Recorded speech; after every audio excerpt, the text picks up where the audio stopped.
We're here with our fantasy Gaelic football champion 2020 from the National Football League, John Ball from Kildare, Clean Club in Kildare. Firstly, congratulations, John, on your big win. Cheers, thanks, Carl. Good man. Delighted now, so. What's it feel like to be the champion? Happy. Very happy, first and foremost. A long time coming, but yeah, relieved as well. So good to get it over and done with and have first place cemented. So happy. I'm sure you had a nervous weekend with all the scores and updates and stuff. I think once I found out Waterford and Antrim was going to go ahead, I was confident enough after that. That wasn't a good start to the week, let's say. So once I got news that Antrim were going to travel down to Louth, I was a little bit more eased and a bit more confident that I'd see it out. So delighted that I've got top spot this year. So see how the championship goes now.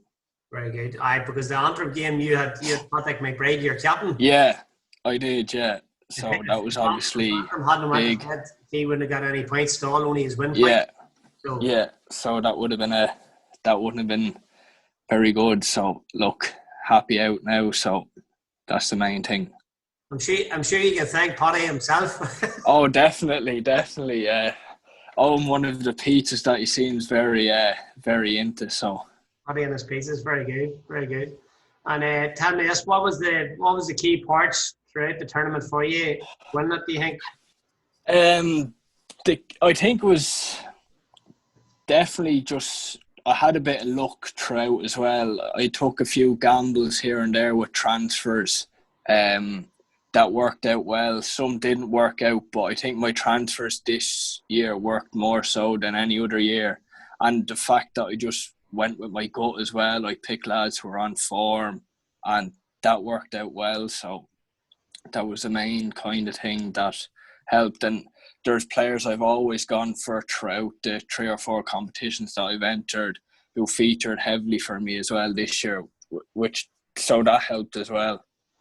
Very good. And what do you like about our competition compared to other ones?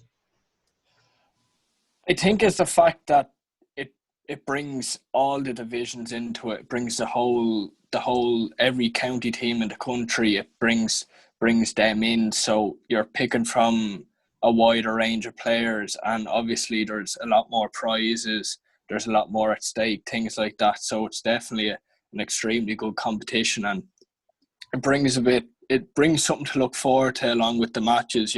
There's something on the other side that you're depending on different players in games and things like that to score and stuff. So you're looking forward to the match more, and team news as well during the week, looking at who's starting and who's not starting. So, yeah.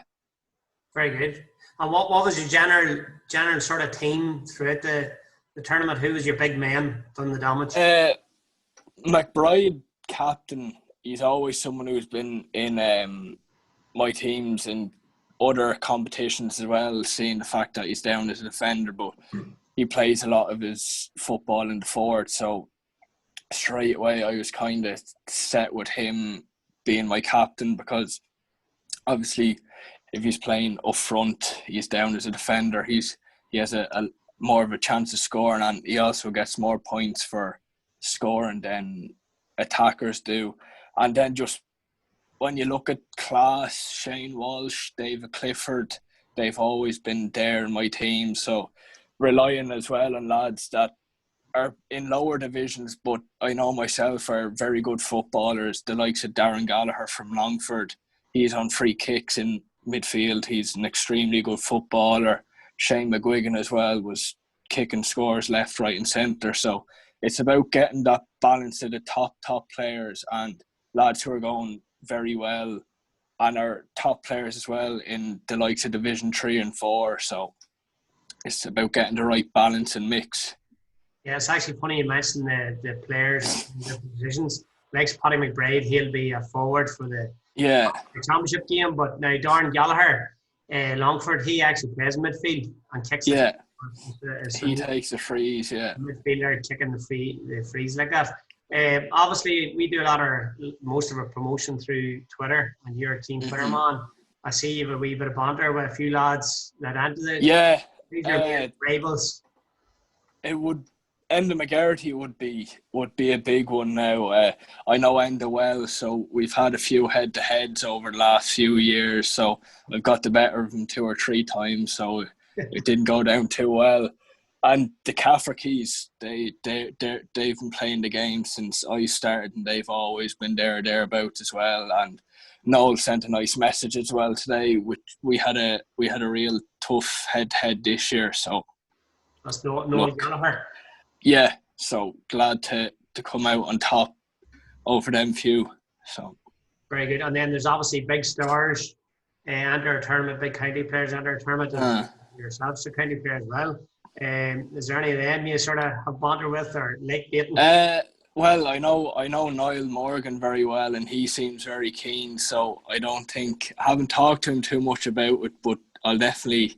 The way he's going on with his friends now for the championship, I might have a slide dig at him and see if he can beat me now. So yeah, absolutely. Niall, to be fair, Niall's a good supporter of the game. Yeah.